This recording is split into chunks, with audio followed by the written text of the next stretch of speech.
everybody, welcome back to Movies Are My Life. I'm your host, Caleb Boatman, and today we've got a great episode, somebody who I've wanted on the show for a little bit. We had to kind of push it forward to match her schedule, and I'm so glad that we got a time to do it because I am so excited to have her on the show. It is Kelli Mehan. Kelli, I normally give an introduction, but everyone on the Video Store channel knows Kelli, so you literally need no introduction. Kelli, how are you?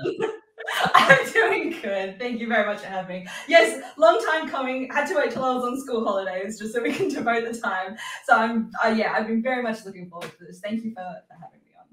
Thank you. And before we get started into the main questions, I always like to kind of start us off with our quick little icebreaker of what is your earliest memory or one of your early memories of a movie? And I forgot to mention this, so I feel bad. So if you don't have one, I have it. Okay, and you'll love it. That's even the better thing. Gonna be shocking to absolutely no one, especially when they're gonna see what I've picked. It's gonna be a Disney film. My earliest memory is back in the 90s. When you used to tape. When you used to tape things off the TV, was the only way to save it, on a VHS. My parents taped Sword in the Stone off of the TV. I know, right? I can still picture the label that was written on that VHS. I reckon it was one of maybe 3 tapes that never got over-taped. And I would have been 4 to 5. And it's the first time I even remember like being independent enough to like make myself a sandwich. So I remember making like a Nutella sandwich just to be able to sit down and watch this movie. So I think that's why like people like Sword in the Stone, really? And I'm like, well, yeah, because it's like my earliest movie memories. And so it's just one that I've rewatched over and over again. That's the one. Heck yeah. Heck yeah. There are exactly 2 people in this community that are Sword in the Stone people. And it is me and Kelli. And I'll go so far as to say this. Kelli and I are the 2 best Disney players in this community. Therefore, that means Sword in the Stone is a great movie, and the rest of you are wrong. Sword in the Stone is indicative of good taste. Let's throw that out. Yeah, it is. But seriously, though, I think that's so cool. Of like that was like your. I didn't know that was like your earliest one, because like I love that one. That was not mine, but that was it. That one does have like a special connection for me though, because that was like the one. My dad was not really an animated movie guy, so which is not uncommon. But like that was the one that like because that was around the time my dad was growing up, and so that was like the one that my dad would like. I'll watch this one with you. So like. I think it's very true that a lot of those Disney movies have those very like emotional, like primal connections with us. And we're going to be talking about that quite a bit in this episode, which I'm excited to talk about.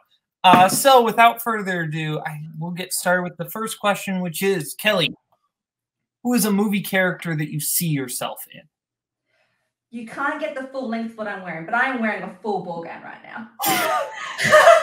If we look to the side and do like the Scrubs or Community montage, and we do like this, I'm sure Mike can like flick in like the full, like me when I wear this and I'm cleaning the house, which is what I bought this dress, and I just do my house chores in it now. When I need to pick me up, I'm not joking. The bottom of this dress is so dirty now because I just vacuum in this dress or like fold laundry in this dress when I need my Pick Me Princess moment. So look to the side and we'll cut in some footage.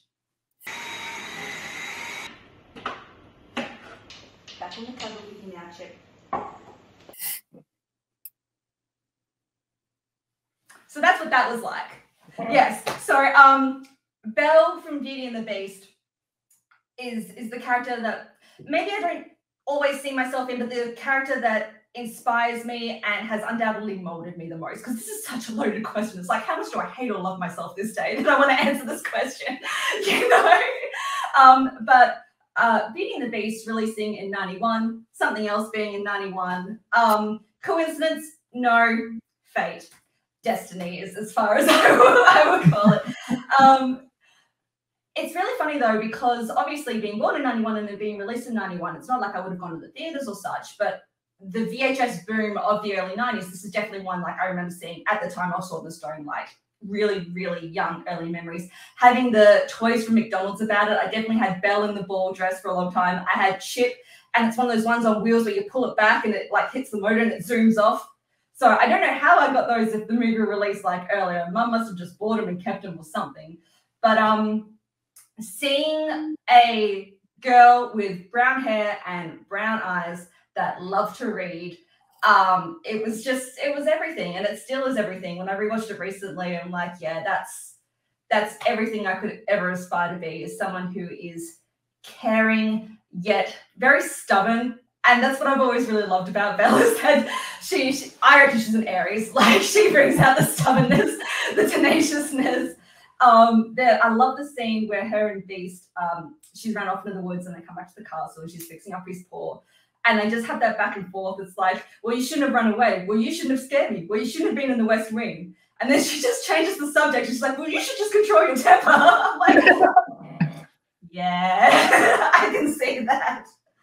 But yeah, as I just said, I was very fortunate to see someone who looked like me on the screen at such an early age and made it okay to read and just be more quiet and be intelligent and be not ashamed of that, because some of the only other female characters we get in the film are the Bimbets. So it's really quite obvious how they're setting up how we should perceive Belle. And that is just the way that I was able to take it. And princess is sometimes like, it's a term I've grown up with my whole life, and it's either said in a complimentary way or said in a derogatory way.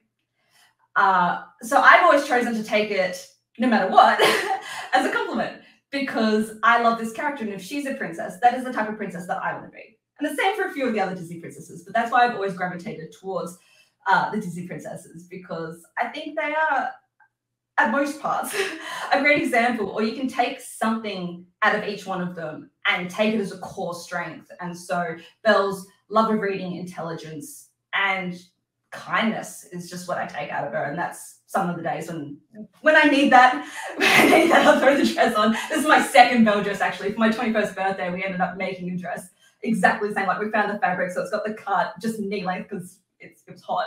So just not the full length dress. But yeah, this is just a character that's always resonated with me, always take with me. I love this pick. And one of the reasons why I love this pick is because you look at everyone else on this show, and not to, those picks are completely valid.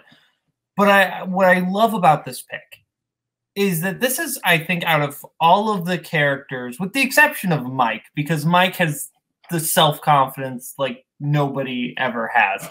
But like, and even then though, like anyway, I love that this is like such like a positive character. Like, a lot of times people will use this point, and there's nothing wrong with it, but they'll use this question almost to kind of rag on themselves a little bit. And I don't particularly love that, but I mean, it's still completely valid.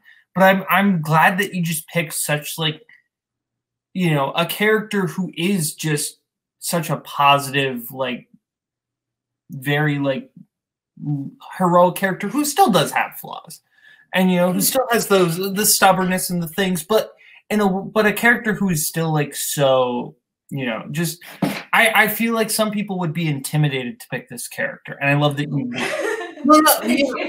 Yeah, no, I understand. Yeah, because that's what I was still saying. It's like, if I could either pick Holly Golightly, which I'm going to talk about as my second pick anyway, spoilers, or I could pick this one. These are the two. But yeah, I'm the same. A positive mind frame isn't something you're born with. It's something you have to develop. And I'm very lucky to have been able to work on that, especially in the last 10 years or so. And that's not, and I'm fortunate to like have, if we're talking like Maslow's hierarchy of needs, like I'm fortunate to have a lot of my base needs met so I can do those sorts of things. But like being kind and being friendly and speaking up and things like that, those are things like I have to tell myself to do. It's not something ingrained. It's what I love about, not to get on a tangent, but Little Women 2019, when Mother March is talking about like, I am working at it every day. So that's what this character does for me. Yeah, that's neat, and that's really interesting. And I think there's a lot of like, I'm curious as to some of the other parallels in terms of, for you, what for Belle, you know, do you really feel like, I know you've mentioned some of the things, but in terms of like your day to day, what is it for you that it's like, these are my Belle moments, you know, these are like the things that I feel like I really connect with about, you know, in terms of Belle?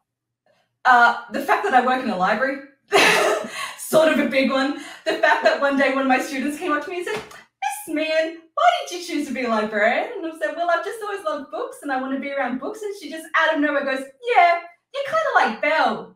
And oh, I died. I would take that with me forever. Could have cried. Like it was just the validation I didn't know I needed. But yeah, things like that. The fact that when we were building our bookcase, I said to Alan, "Well, it just has to have a ladder. Like it's not a bookcase if you don't have a ladder." And I can't do like the big sweeping moment.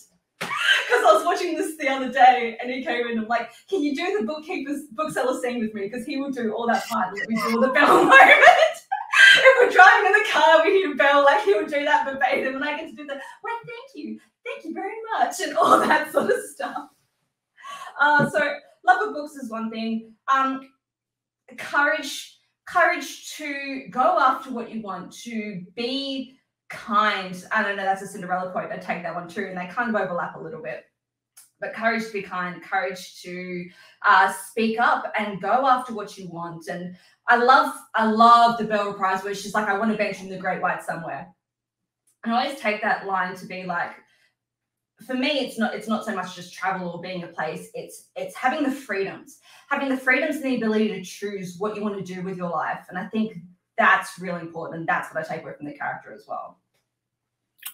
That's interesting to me. And I'm curious in terms of that, because the point about the freedoms and the ability to do what you want to do, was there a point where you felt that you were kind of being pigeonholed into one direction?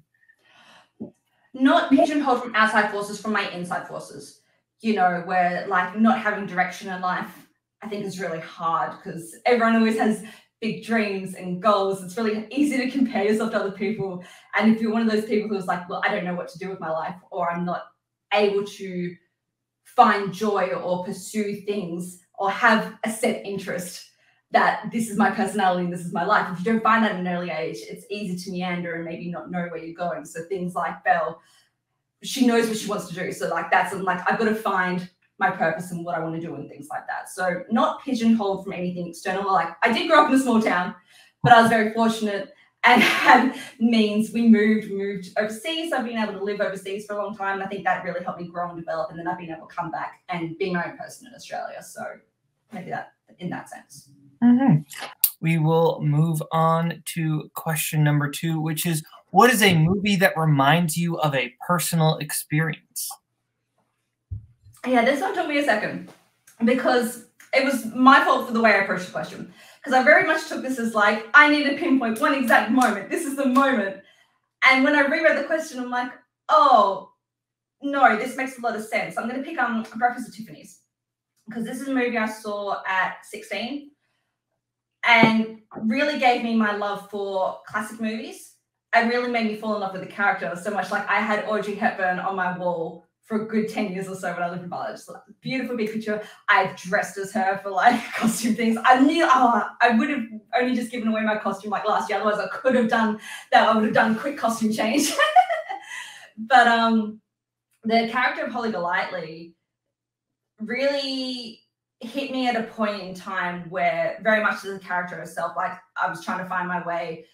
What am I doing? What am I going through? Or that sort of thing. So it's more that this gives me my formative years. Like this gives me probably like 16 to 21. And more is a movie that I kept coming back to. Was like 2 hours that just gave me a lot of joy. I loved there's lines in this like that still hit so hard. I love the scene where when Paul knocks on her door and she comes in, she talks about like how she just like why I go to Tiffany's, of course, and just like seeing someone have that place and have that joy. And then she goes, you know, those days when you have the mean reds? It's like, what the mean reds is? She's like, well, it's worse than the blues. And like that just makes so much sense to me. And I love that. And there's just things like I hadn't been able to connect to in film. And this is what sort of gave me that love of film, falling in love with dialogue and falling in love with characters. And then that ending scene kills me when he's like, you think you're a wild thing, but you built that cage around yourself. It's like, whoa, just lines like that I hadn't seen delivered like that. And that just, yeah, I just enjoy coming back to all the time. It was just one that symbolized the love of movies, gave me my love of classics. So yeah. Yeah, I like the direction you took this question, because I purposefully leave these questions kind of open-ended so that people can have their own interpretations of how they want to approach this. And you kind of approach this in a similar way to the way Mike approached it on his episode. And I like this because it's like the personal experience for you is not necessarily, and you can correct me if I'm wrong here, but not necessarily anything that happens within the movie and more the movie itself. Yes. Yeah, and just relating to that character and what she's experiencing and what she's going through. It just a little bit assimilated itself, like at that time when I sort of said, like a little bit directionless. Like I love that there's that story about her where she's got an audition and she's just like, I can't, I'm in New York. It's like, or I'm in LA. It's like, why? Well, I've never been there before. Just like those like small avoidant tendencies or just things I myself would never be able to do, but I'm like, oh, that would be, amazing to sort of live your life in that way, be a bit free, or at least perceive yourself to be free, Yeah, that's interesting, and it's kind of interesting because that's a similar theme to what you talked about with Belle. Yeah. But again, and correct me if I'm wrong, but for you that freedom is not necessarily the actual traveling and all that. It's more of just the ability to be where you want to be. Yes, very, very that. Make my own choices. So I'm on school holidays at the moment. Everyone's like, oh, Kelli, are you doing anything? Like, I just want to wake up when I want to wake up. If I want to watch a movie, that's what I want to do. If I want to eat ice cream for breakfast, that's what I can do because I'm an adult and that's what I choose to do. So it's very, very that. Just freedom and the ability to make choices, I think, yeah, stands out. And these female characters that are showing that. Yeah, I think that's interesting that kind of seems to be a central theme, but there are differences between Belle and Holly, of course. And I'm curious as to, where in terms of the Holly, you brought up that when you were 16, you really saw yourself in Holly. And I'm curious about some of the specifics of what about that character really like popped out to you. As I sort of said, it's living the life like I could never dare in the sense that I'm not someone who could go outside of myself and pursue that. Like I find it appealing that like she's able to buy these clothes and live this sort of glamorous lifestyle, but I like having anxiety and things like that would never be able to actually pursue those sorts of things. So I think that's where I feel trapped. That's where I feel like the cage built around myself, whereas Holly's is a little bit different, but that's where it is. Like I built this cage around myself that I wouldn't be able to go out and do those things. So I think Holly represents, and I think it's a large part in Audrey Hepburn as well, bringing that character to life. Like she's just so incredibly charismatic in that role. Like even when she's stripped down and singing Moon River with the guitar, she just looks lovable and just delivers like, hi. Like how I could never be like as charming or as lovely as that, that sort of thing. So, and as you said, like things about the mean reds, things about just, she flip-flops a few things. She's more outgoing than I could ever be. I could never host a party like that or, never just go after what I want in that sort of way. So I think that's what I found appealing about her. Unattainable, charming goals. That's fair. It's interesting though, because I think there are some ways where I notice. So you say, "Oh, I could never host a party like that," but thinking to me as someone who struggles with anxiety a lot, and as you mentioned, I find that I come to life when I'm doing stuff like this, when I'm doing stuff like the trivia stuff and all these other things. And I wonder if you kind of feel that, maybe not necessarily with this specifically, but, with things in this community or things outside of that, you feel like there's almost this this is something I really love, and I'm kind of almost, not necessarily it's the big party, but it's that same type of vibe where Holly comes alive, where she's almost a different person than she is when she's, you see her just with Paul. Probably that's quite that's quite apt actually, because this being in the community and for maybe 1.5, 2 years now, like has definitely brought something more out of myself, which is lovely, which I hope like a lot of people get to experience, and maybe why we're drawn here. I think we're all drawn here because we all feel socially different to, like I say, like this is my online community, and like then I go back to the real life and I'm talking movies and people just like don't know what I'm talking about, or like don't get me, or like aren't as into it. When I like tell my colleagues like, yeah, like I play some trivia and things like that, it's like a big wow, what, that sort of thing. So when we come here and we get to be around people with our similar interests, and yeah, I do agree, it draws something out of us, and that sense of belonging. So I completely understand. Probably late shift is the closest I'll say is what I've got to hosting that party, because and it's been hard to develop those skills. It's not natural. Same with my podcast. Like it's not natural to just be able to talk. It very much took me a long time to be out of myself and less judgmental about myself. Oh, editing. I don't know about you, but when you're editing things like that you're doing, it's so rough. It's so rough to hear yourself back sometimes and try and be objective about it. So yeah, I think I'm developing that confidence, but not as innately as what Holly has it. Yeah, and I'm curious, not to kind of get on too much of a tangent about this community, but I think it's interesting, and it's clearly something that we're all involved in, and we all know. And I'm curious because when I feel that anxiety, and I'm a guy, this community is 99% guys, so I'm curious as to what that added layer must be, being a woman in this community, in an incredibly male dominated, community, and what kind of the dynamic is in terms of that. Because I think that's something that's a great question. Yeah. Yeah, that's a great question. Growing up loving video games, superheroes, things like that, being an only child but having 2 older male cousins that were my closest relatives, shaped me to be around those sorts of interests, have like male friends and things like that. So it's not awkward for myself. Like I feel quite at home.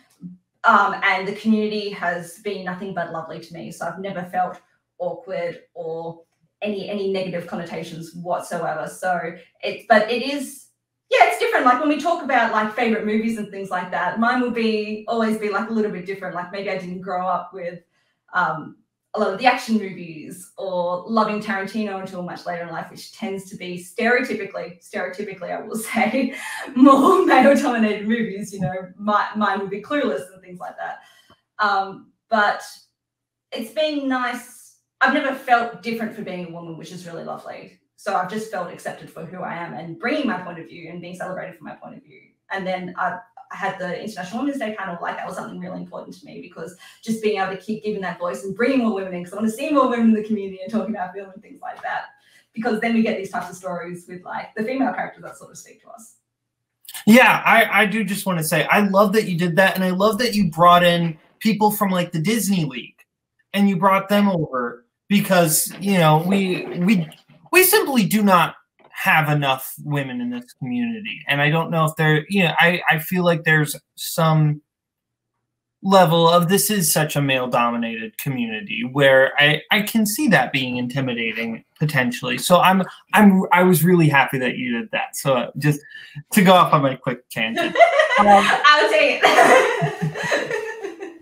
But one more thing before we go, and this is more just, I'm curious, because as someone who also, like when I was in my teens, kind of fell in love with classic movies. I'm curious, when you watch Breakfast at Tiffany's, was that then kind of like, okay, what are all like, was there like a period where watching everything? Yeah.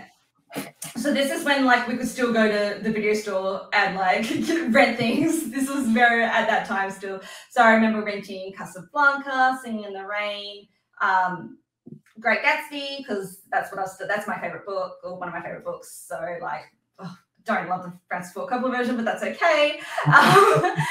Just going back and like developing that film history, because this is when I was living in that small town and there was no one else sharing those interests. I was working at the movie theater, so I was still like promoting my love of film, you know, because I was being able to see anything. If you give me release dates 2008, I'm on it. I might even be able to give you the month, like. But yes, definitely. Was it Bolt? Oh no, we didn't play that at the cinema, I don't think. But that's funny. No, it must have been after I left. I was there December 2007 to October 2008. So November release. I think that was later in the year. That yeah. But like, I still have nightmares about Ratatouille and cheap tickets and just a sea of popcorn on my first day. But yes, definitely sparked something in me. Like, this is something I want to pursue. This is what I'm interested in. And just finding those classics and going back and being on the internet at the time and places like IGN and things like that, finding my niche interests and being able to get deeper in those and not feel odd about it, not feel guilty about it. I was just out of school, so like you feel like a little bit like I can find myself a little bit more and not be judged for it. You know what I mean? When you just starting to be able to go through that. So yeah, it definitely sparked my big love of classics, which I'm still pursuing. Like, there's still so many classics like I haven't even watched. I was so good about Video Store Challenge and what I'm enjoying about Picture. I'm like, oh my god, all these gaps and all these ones I wanted to do. Like, it gives me a reason to do it. Yeah. I mean, I just watched Shadow of Doubt for the first I watched it too. It was so good. It was so good. So good. Yeah. The younger sister cracked me up. She was brilliant. All right. Well, moving on now to our third question. I can tell you're excited to talk about this one. What is a movie that gives you hope? Excited, nervous. Basically, for all my answers, I reckon I could have chopped change for all three of these. You know, I could have said Holly Golightly is my character. I could have said Beauty and the Beast for, you know, specific memories that give me hope. Inside Out, definitely characters for one or two. Sorry, I'm picking Inside Out. I'm ruining the lead in every time. I'm just like, we're on the thumbnail, so it's not that big of a deal. We put the That's what I thought. But very Inside Out, like, there goes the train of thought.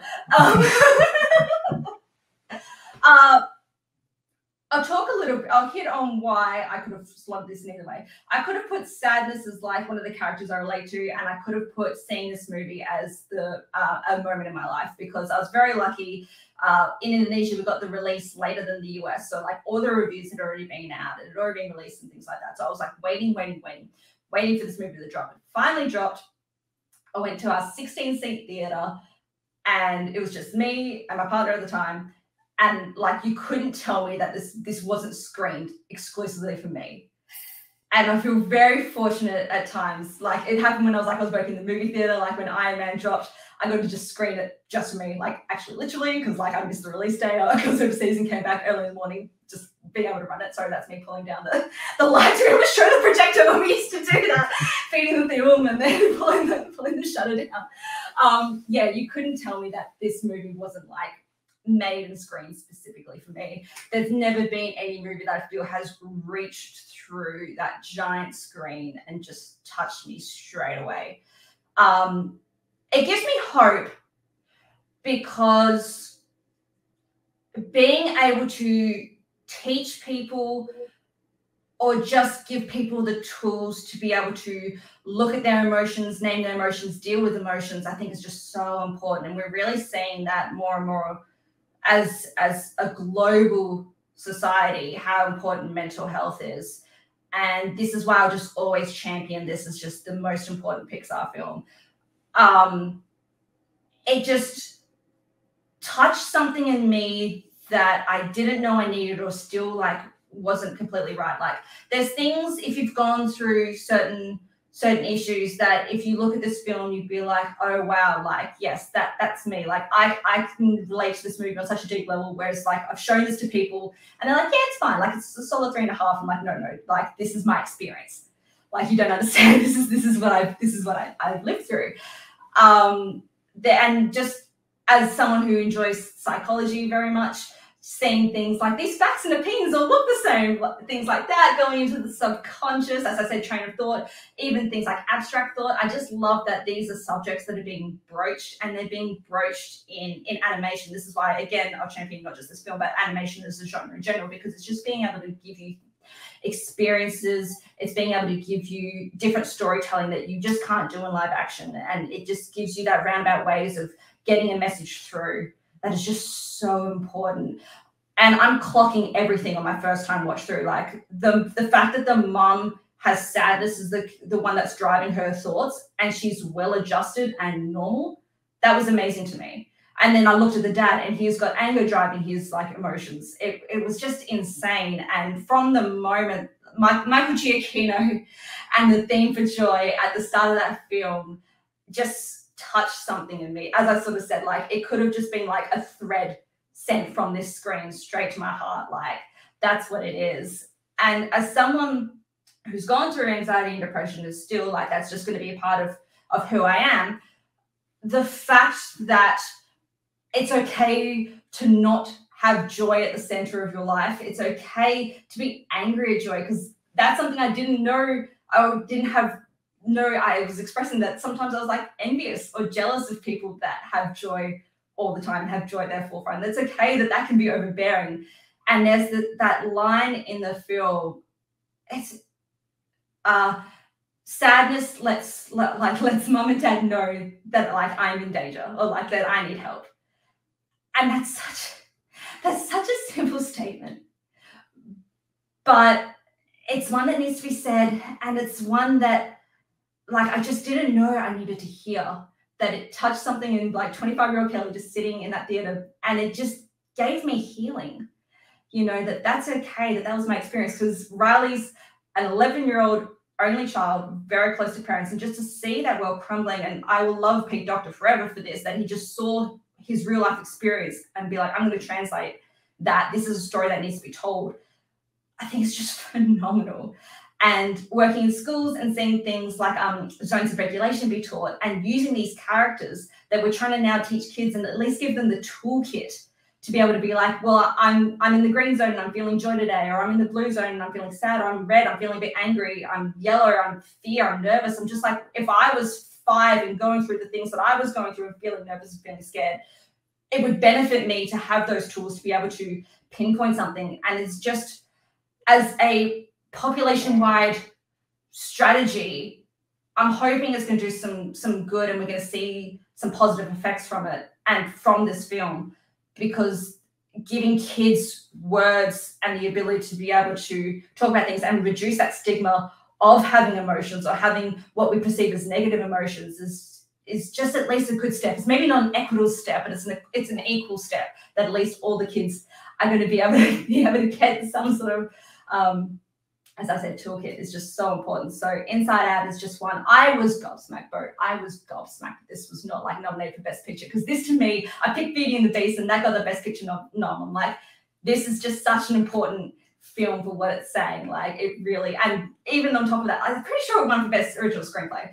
But if you want to give that, like, it's got score, it's got that beautiful animation, it's got characters, it's got humor, like, it's got everything. So, yeah, this is what gives me hope that we're going to keep having these conversations, and we will again, because we're getting Inside Out too, which I'm cautiously, nervously optimistic for, you know.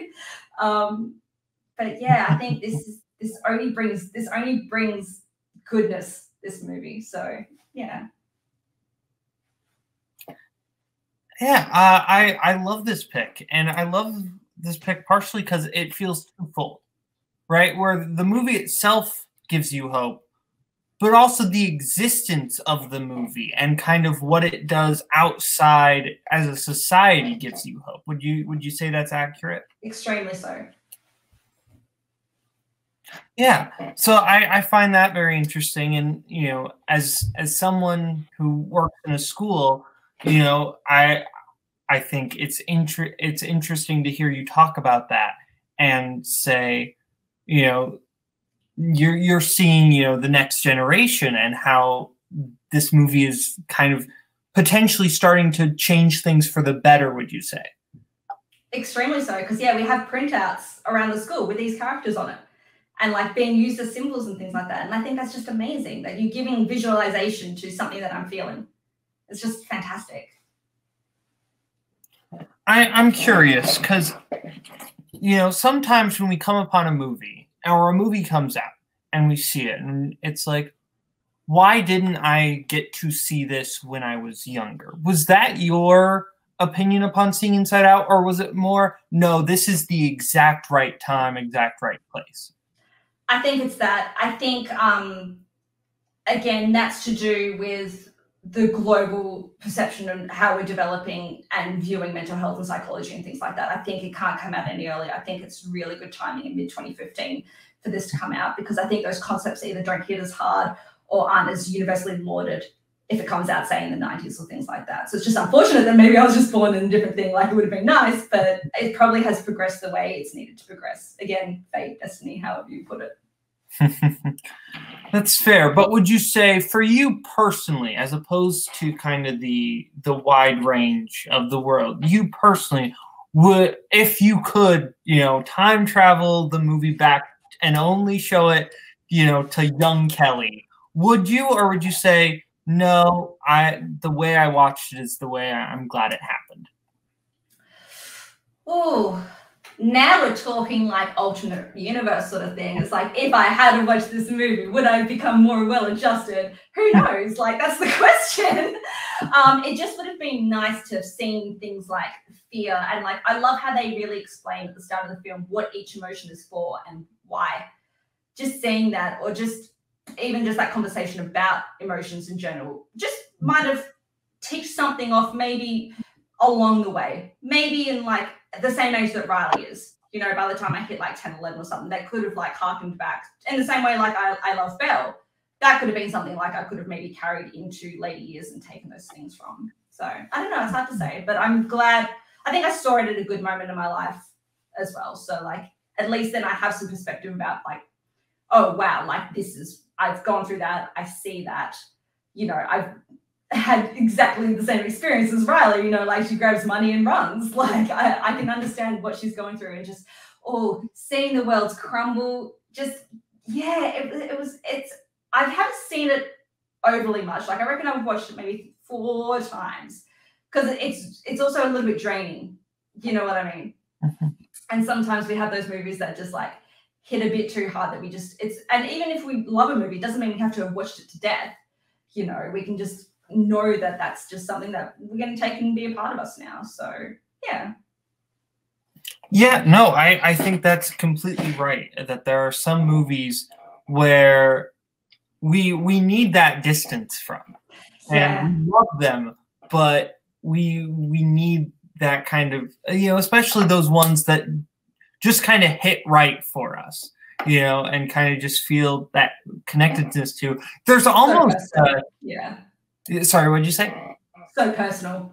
Yeah. It really cuts to the core. Yeah. Mm-hmm. When it's that personal and that connected, there's almost, it's almost kind of a scary feeling to, you know, observe that. Not that it's not hopeful and doesn't, you know, do all these other things, but there's also this, you know, kind of surrealness to it, would you say?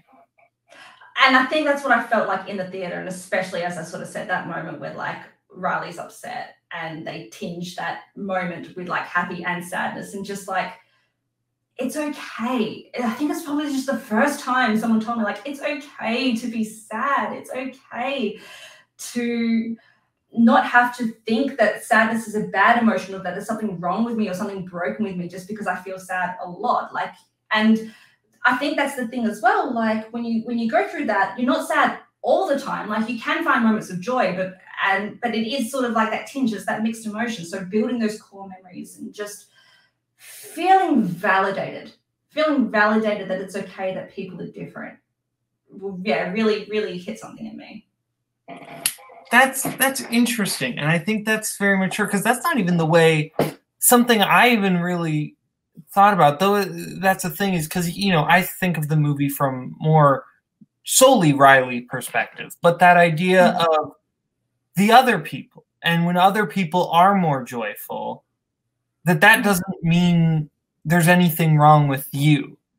And I think that's that's something that I didn't even necessarily pick up on. So thank you for pointing that out. That's an angle of the movie that I didn't even realize.